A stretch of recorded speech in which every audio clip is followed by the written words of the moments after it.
Hello guys, and welcome back to another cold episode. On today's episode, we are taking a look at the #1 top deck within the rated duels, that being this branded Dracotail list by Bronas69, also known as Jonas. And yeah, we're just going to take a look at it. It is a pretty interesting build. It's basically utilizing the Dracotail cards as a way to get access to more power spells so that you can more effectively break boards and do the branded combo. The idea is more play branded, do all of the branded things, and use the Dracotail cards to facilitate ways to either break boards or play into boards or just kind of get those additional plays going. That's generally the idea. It's pretty interesting, and this is the card for card minus the adaptation taken because of the ban list. Originally, they were playing 3 Super Poly and the 1 Droll, so I just added in a Droll and cut the additional Super Poly. That's it. Otherwise, it's card for card the same. Cool. Let's go over the card by card and the explanation. First and foremost, we're playing 43 cards, and the reason for that is because we have a whole bunch of bricks in here. We're going to actually start with the 2 bricks, or the 2 branded bricks, I should say. That being Branded Sword and Branded Retribution. So, yeah. That being said, they're also not... They're pretty terrible to draw. You don't want to draw them. But they are just good cards in general. I personally am not that big of a fan of Sword. I think there are applications for it, but I think it's way more useful if you are also playing Mercurier, which this deck isn't. So I'm not as big of a fan of it. But that being said, there's a whole bunch of different ways to play Branded and a whole bunch of different lines. I don't know exactly every single line that they were trying to go for with Sword. I still think it's a great card. There's less application in this version of the deck, and I think because of that, it was just kind of like a dead card most of the time, and I didn't really like it. That being said, those are the only 2 traps that we are playing. As for the branded cards, it is a whole lot of them. First and foremost, the standard Albaz and 2 white Albaz, as well as the 2 branded fusion. I'm not gonna lie, I kind of didn't want to play this card, like, at all. That's not true. I wanted to play 1 copy of it as, like, a search target, almost. Because there were so many times where it was just like, well, this card's now just dead, and it's kind of useless, and I'd much rather go into, like, the Synchro Monsters, or, like, Dracotail, or, I don't know, just anything else. And it felt bad to just have in hand. I never wanted to start with it or use it. Anyway, regardless, it's still obviously very worthwhile and should absolutely be played at 2. I'm just saying, there were a lot of instances where it's like, oh, I want to go Fallen of White Dragon, and I have like a branded fusion in my hand, and I'm like, well, I'd much rather just go for the Ecclesia. Like, that's just way more value. So that was it. We're also playing the 1 Aluber as well as the 1 branded opening as targets for that, so that we can gain access to the branded fusion, or more specifically, the branded high spirits. It's very nice. We're also playing the Quem as well with our Despia. We're playing 3 different Ecclesias, the regular Ecclesia Dogmatica version, and then the 2 incredible Ecclesias.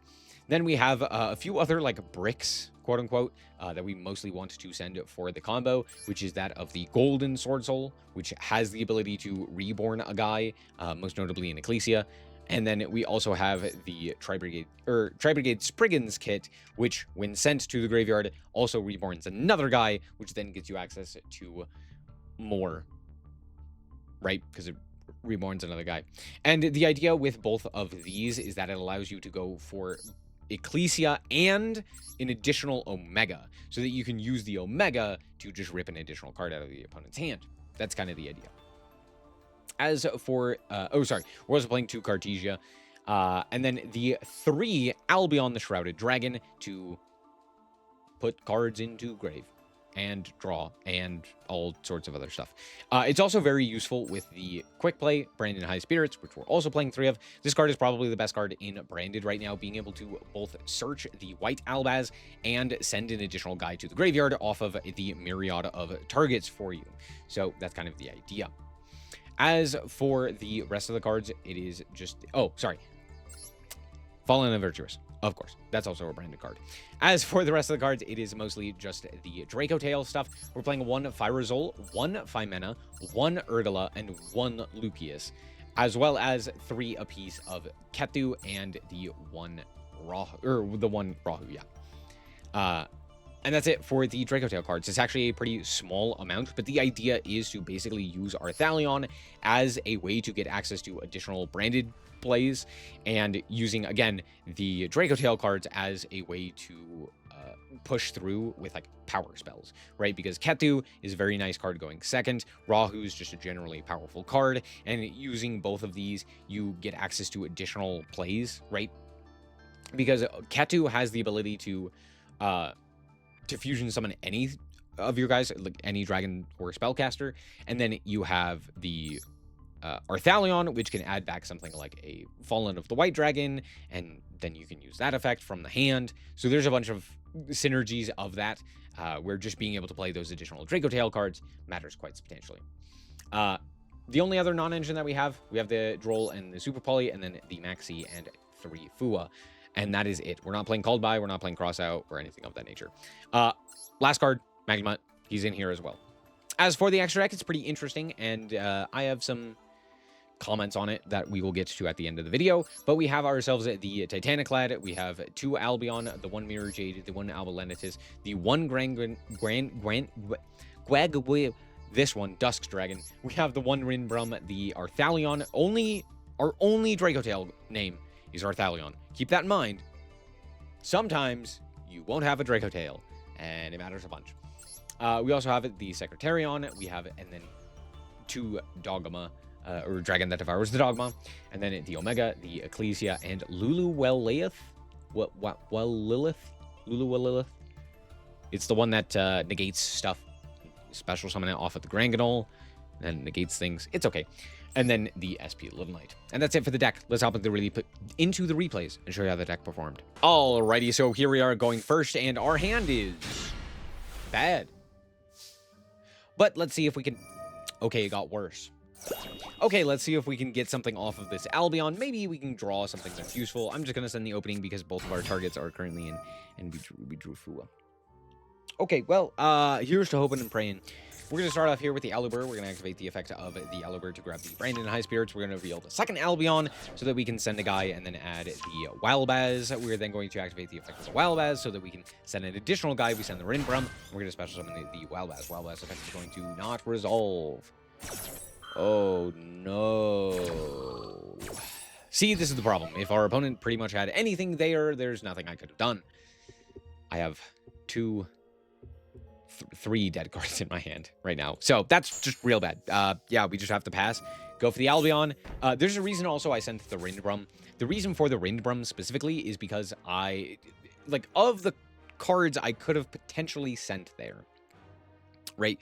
We could have sent Granganol, which wouldn't have been terrible, but it also would have cut off potential plays on the following turn, which I was a little bit concerned about. Or we could have sent, like, Dogma. I could have sent Titaniclad, but Titaniclad specifically says from deck, and I don't have a target because it's in my hand. So, can't do that. Dogma would be able to search out another of the quick plays, which is okay, but it doesn't really provide anything. Like, I could have put another body onto the field, which is okay, but it's not great. And so instead I send the Rindbrum there so that I have the ability, if this gets sent to the graveyard, or if I just need a blocker, I have the other Fallen of Albaz, and so I can use the Rindbrum to either bring back the Wildbaz, or to special summon back the regular Shrouded Dragon, so that I have, like, an additional blocker, basically. So that's kind of the idea. I was like, okay, likely this isn't going to resolve, so let me make sure that I have at least something, right? We send the Albion first, and I could have sent, like, Dogma first, so that I could have potentially done an additional thing. But actually, I think I made as good a play as I could, given the fact that my hand was tragically bad. Anyway, it's Magnets. Uh-oh, SpaghettiOs. We're gonna hope and pray that we don't explode into the sun. Now, notably, there are, like, 2 cards in particular that I'm really worried about. Not going first, per se. but just in general with this deck, and that is Naturia, which can negate all of the spells, which is not great, and the Barrier Statue or Pachycephalo, any of the, like, can't special summon guys, because both of those basically kill me. There's, like, nothing that I can do to beat those. Now, with that being said, at this point, my concern, Block Dragon. The way to get to Block Dragon is through Granite. So Gallant Granite comes out, and I go, okay, that's not allowed. We're just going to immediately deal with that. I send Dogma here. I don't know if there's, like, a good target to send. Again, like, I probably, if I could have, I would have sent Granganol. I don't believe I can, because I think it has to say Albaz. And notably, Granganol doesn't do that. So, can't do that. Actually, I don't know if this card... Yeah, never mind. I couldn't have sent Granganol off of the Albaz effect. Anyway, we're going to go for the auction field, or they're going to go for the auction field off of the quick play. They're going to reborn a guy, they're going to boost, and then go to combat. We're going to walk over the field here, and I activate the Fua, which does meet an Ash Blossom, which is kind of interesting, because now I can actually just let one of these attacks resolve. And now, because I know that they don't have an Ash Blossom, we actually get to resolve the Fallen of White Dragon, which is kind of silly from my opponent. So I don't know why they decided to Ash there if they have lethal. But alas, we go for the Ecclesia. We're going to add the Dogma as well. And then they're going to walk over the field. Cool. Notably not dead. What's interesting is that because of Auction Field, had I not had exactly that many blockers, I would have died. Because they could have just bounced one of their guys and then attacked with the Conduction and the Conduction, both of the Conductions, and then I would have been dead, right? So I did, had they ashed, I would have died, right? So, big mistake from my opponent. Regardless, we are going to go, or they're going to go for a second Grand Golem. I have no idea. Oh, it was off of the Magnet Bonding. I was like, I have no idea how they put this back. Quick play, right? The quick play puts back. Anyway, they grab the Adamantipator, which is a choice. All right, they send a guy, which then gives them another normal summon. They're going to go for the Cross Sheep and then special summon out the Researcher. Researcher effect is going to activate. They're going to reveal off the top a whole bunch of cards. Cool. They special summon out a guy. Fantastic. They're going to go for Reaper Docus. And now you might be thinking, clearly. Also, did you see that? 76% of the time, they win the game when Reaper Docus is summoned. That's an insane number, by the way. Maybe we should do something about that. They declared Dragon. I don't know if you saw that. They declared Dragon to make Curious. Wild. But yeah, there's Curious. So they're going to activate the effect of the Curious. They're going to then send some cards to the graveyard in order to go for the Blocky Boy and then make Baron. Now, I want you to remember something very important, which I have said time and time again. Baron specifically negates activations. Why is this important? Well, because there are cards that say you can only activate them a certain number of times. For example, Fallen and the Virtuous says you can only activate this card once per turn. However, if a card negates activation, and they negate your card that says you can only activate it once, you can activate it again because the activation was negated. Therefore, the card was never even activated. So you can activate it again. If a card says use, well, then you're screwed.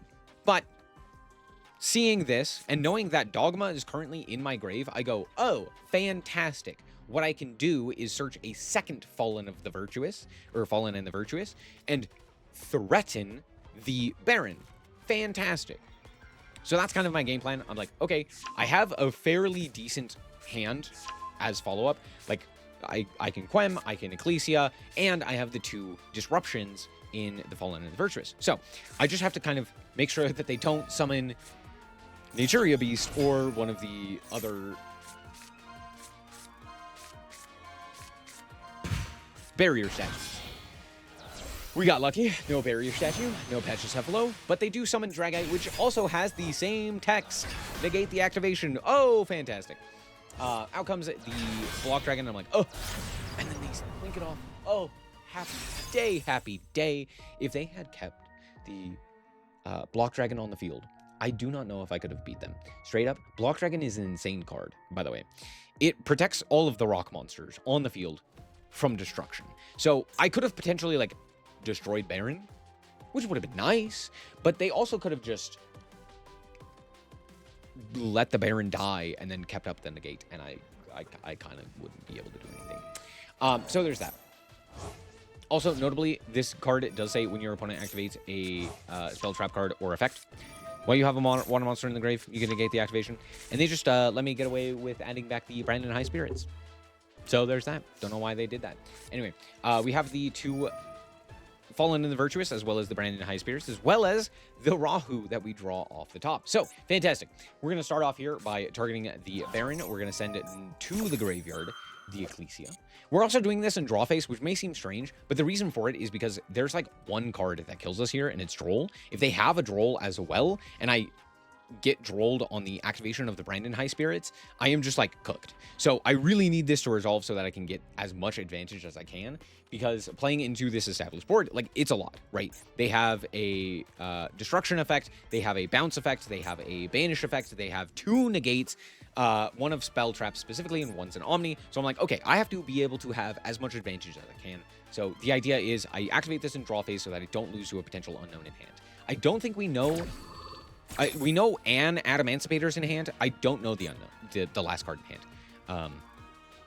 So it's just an unknown. So I'm like, okay, if it's Droll, like, I just die. The Baron doesn't have a good target to bring back, so I'm like, that's fine. You can do whatever. Like, you can negate with the Baron. So, yeah. There goes both of my Fallen and the Virtuous to the 2 negations. Now they're out of negations. Fantastic. We're going to go for the reveal. I'm going to send Quem here because I think the Ecclesia is arguably better. We're going to grab the Walbaz. They are going to tag out. That's fine. We did send the Granganol, obviously, which means that we get to trigger the Granganol to go for the Lulu. And this card's literally just here to bait interaction. So they go for the auction field. I'm like, that's fine. That's fine. Cool. We're going to go for the Albion. We're going to send the Retribution and then activate the Rahu. And at this point, my opponent just concedes. I think it's a little early to concede there. But, yeah, I mean, I do get to go for the Ketu, and they don't really have a way of clearing their field. So the Ketu is going to resolve, and it's going to get an additional fusion summon. So I do understand, technically speaking, why they surrendered, especially if you see all of the branded stuff. And then you're like, they still have all of the Dracotail stuff. Oh no, I like can't beat the traps.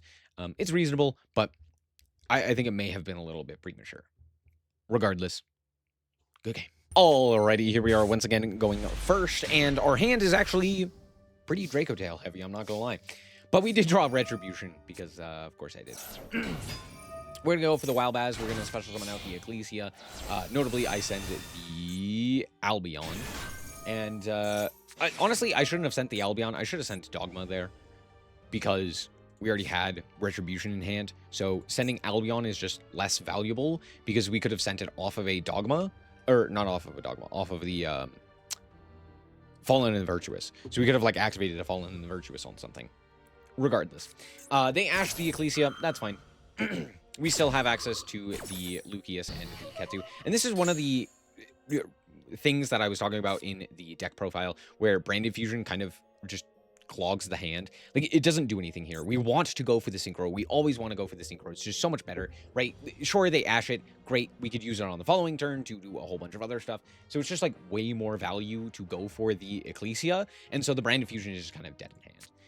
Regardless, we're going to go for the Ketu here. We're going to add the 5 mana to the hand so that we have the ability to then normal summon the Lucius, activate its effect to grab Urgula, and now we can activate the 5 mana using both of those in order to go into our own Arthalion.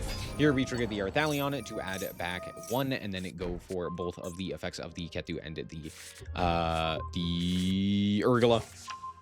Fantastic. We're going to go for the Urgula to add back 5 mana, which I'm not 100% sold on. And here's the thing. Adding back the white Albaz was not the best of choices, but it also wasn't the worst, just due to the fact that having Albaz in rotation in hand for 5 mana is not bad. But yeah, remember how I said we only have the one Arthalion as a Dracotail name? I cannot activate Rahu. Just straight up cannot activate it. And the thing is, I could have gone for a Secretarion here instead of the Arthalion, and then just reborned and gone for the Rahu with like the Urgula activation to add back 5 mana, then go for the Rahu, and kind of gone from there. But I didn't, because I'm stupid. Regardless, it's fine. We get to set the Fallen and the Virtuous. We have the Retribution, and our hand is not the worst. So there's that. My opponent goes for the Rhoda to grab Rose because they already have Ray. Why wouldn't they? They're going to go and normal summon the Rose. They're going to activate the effect to summon the Ray. They're going to get Ash on the Ecclesia. And I'm like, that's fine because I still have 5 mana. So generally what I was planning on doing, we were going to go Ecclesia. We're going to grab the Cartesia. Cartesia was then going to fusion summon so that we could kind of go from there. That's fine. We still get to go for the 5 mana here instead. So we're going to 5 mana away the Albaz and the Ecclesia on field to go for Albion, so that we can activate the effect of the Albion to banish 2 to go for Mirror Your Jade. So we're going to go for the Mirror Jade, we're going to dump 1, and they allow this to resolve without activating the effect of Ray, which I am a little confused by. Because I think the idea is that, oh, even if I summon, like, the Ray is just going to die anyway. And to be fair, that is technically true, right? But it's still kind of weird. Okay. Here's what I'm thinking. They're thinking. They're like, oh, it's fine. The Ray will get banished. Even if they had... even if I did activate and, like, tried to bring itself back, it would still be met by the Dogma, or the Quick Play or something else of that nature. Maybe they're thinking that I have the branded Retribution. I don't know. Kind of weird. But you'll see why they make this decision anyway. They're going to go for the Hayate. Cool. They're going to go to the combat phase. I'm going to attempt to pop it. And it gets met by Linkage, which then gets met by the Retribution. So now it makes a little bit more sense as to why they didn't activate the Ray. But yeah, we just negate the Linkage, shuffle back the guy. If you're wondering why I don't shuffle back these, it's because we just sent them this turn. I would rather not have them not have their effects activate. So yeah, we're just going to activate the Dogma, add the Fallen and the Virtuous, activate the Titanic Lad to grab the Quem, and then Quem grab it back the Cartesia. And at this point, the game is over, right? There's nothing that they could have that would save them. So we just normal summon a guy, go to combat, walk over for a little over. Good game. Alrighty, here we are once again going first, and I wish I could say that I had good games going second, but every time I went second, I literally got FTK'd. I wish I was kidding. It was like Malice and Gimmick Puppet, and there was another one that I can't think of. There was another just random FTK. So there's that. Anyway, we did end up drawing Wildbaz, which is kind of crazy. So we go for the Wildbaz here, and then because we have the additional level 4, we're just going to normal summon it and go into our Omega here. Activate the effect of the Omega, yoink a guy, and then we get to go for the Golden Sword Soul. And this is kind of the line that I was talking about earlier, where we have the ability to go for both the Synchros, and then also have the ability to reborn a guy, which is pretty nice, and that's because of the Fallen, or the Golden Sword Soul. Now, on top of that, if we had an additional send, we would have then also been able to go for the Tri-Brigade. You can go Tri-Brigade into an additional reborn. So there's that. I think obviously I kind of misplayed here, but it's still okay for the most part, because what we get to do is we bring back the Ecclesia and we get to set Retribution. So we have the Retribution and the Fallen, or the Fallen and the Virtuous. So we have a fair amount of interaction, not to mention we have the ability to go for a Quem to reborn the Albaz. Our opponent's going to go for a... okay, so interesting things are going to happen here. First and foremost, my opponent goes for the MST on our Retribution, and then goes for a Droplet to target the Ecclesia and the Quem. Now, there's an interesting thing about Forbidden Droplet. It says, send any number of other cards from your hand and or field to the grave, then choose that number of effect monsters your opponent controls. So it has to send, or sorry, it has to choose 2 effect monsters. So if I have less than 2 effect monsters for it to choose, it cannot activate its effect, or it cannot resolve it, I should say. So here's what's going to happen. I have a trap in grave. Obviously, I can't activate the Retribution, but I do have a trap in grave that does have the ability to add back this Golden Sword Soul to my hand, which is a trap, which is not one of the cards they sent to the graveyard for the activation of Forbidden Droplet, which means I can go trap, activate, add back, Fallen in the Virtuous to pop one of my own cards, and the other card doesn't get negated. I elect to keep the Ecclesia because I think it's going to be more valuable to go for Artesia, which could potentially do additional things. And of course, what do we send to the graveyard but Rindbrum? We have an Albaz engraved, why not? We also have the Golden Sword Soul in hand now, which gives us an additional battle protection, so we're likely not to die this turn at the very least, and we have double, that's right, double Branded Fusion on the following turn. Not to mention, we also have the potential for the Ecclesia activation, so I'm not fully out of it yet. But at this point, it's survive, which should be a-okay. So, our opponent's going to go through the Radiant Typhoon stuff. Out comes the Maghala. They're then going to go for the Bamboozling Gossip Shadow. I could have potentially activated sooner for the Ecclesia, but I also don't really care for this. Again, I'm just more concerned about surviving. So out comes the Vararoon. Sure. Right. They're going to go for the Marine Eidolon. They're going to activate its effect in order to add an MST. Sure. Now I activate the Ecclesia just because why not? I kind of want to draw a card. And of course, they take the bait and draw me right into Super Polymerization. Cool. They're going to go for the Call Die on the Quem. Okay. I don't know why. This is a baffling decision from my opponent. Why would you not have targeted either Rindbrum or Albaz? No idea. Couldn't tell you. Truly a decision of all time. Thank you, Yu-Gi-Oh! Master Duel Player.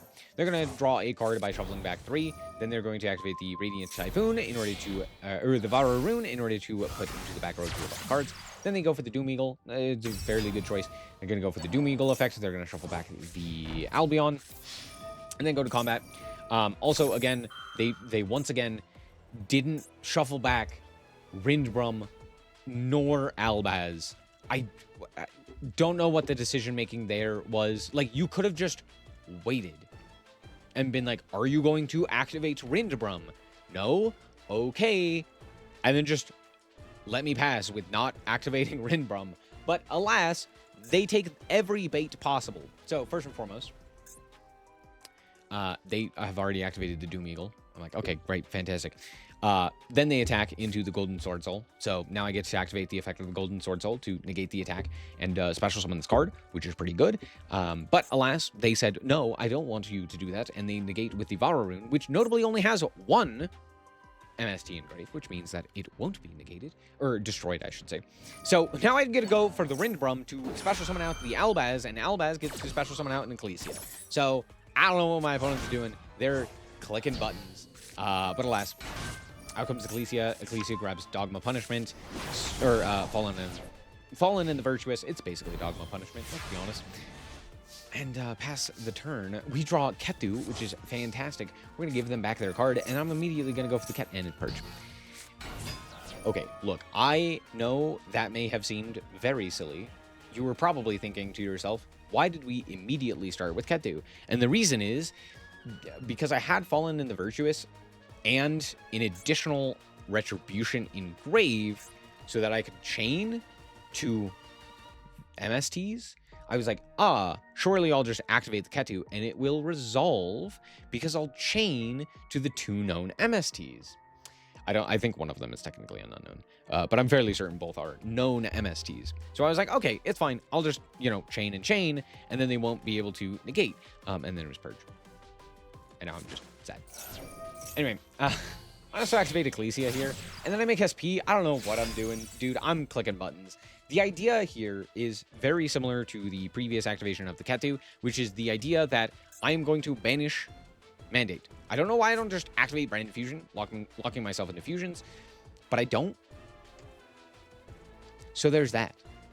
But it's okay, because I don't need to. I can still make this work. So we're going to go for the SP. They're going to not target the Radiant Typhoon Mandate to pop it so that I can't banish it. They instead do the same thing again and target, once again, not the Mandate, to pop it so that it goes to grave. a place that they can recur the card, and instead choose to pop a different card to attempt to negate the SP Little Knight, as opposed to actually just saving their card. It's fine, I activate the Retribution, and now they are out of stuff. I also, they also attempted to shuffle back the Wildbaz, and I was like, nah, we'll just reborn it. Anyway, add back the other Fallen and the Virtuous. They're gonna pop the field. I'm gonna banish the trap, and at this point the game is like over. I don't know what they were doing.